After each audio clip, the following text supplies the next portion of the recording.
Today, we're diving into a super useful feature of VLC Media Player batch video conversion. If you've ever needed to convert multiple videos at once without wasting time doing them one by one, this tutorial is for you. Alright, let's get started. First, open VLC Media Player on your computer. Now, look up at the menu bar, click on Media, and select Convert/Save. A new window will pop up. Here's where the magic begins. Click the Add button and select all the videos you want to convert. Or, if you prefer, simply drag and drop multiple video files into the window. Once you've got your videos in place, click Convert/Save at the bottom to move on. Now, in the next window, under the Profile section, choose MP4 as your output format. Want to fine-tune your video quality? No problem.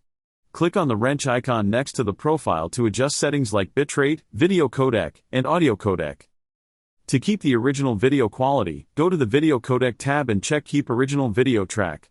Then, switch over to the Audio Codec tab and check Keep Original Audio Track.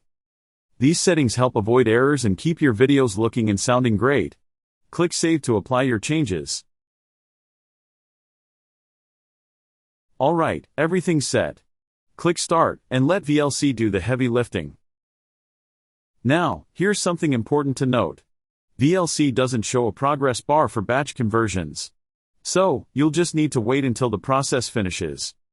The conversion speed depends on how many videos you're processing, their file sizes, and your system's performance. Once it's done, go to your destination folder and check your newly converted MP4 files. If you run into missing audio or video issues, try tweaking the codec settings. And if VLC doesn't get the job done, consider using an alternative tool like Handbrake or FMPEG, which are great for more advanced batch processing. And that's it.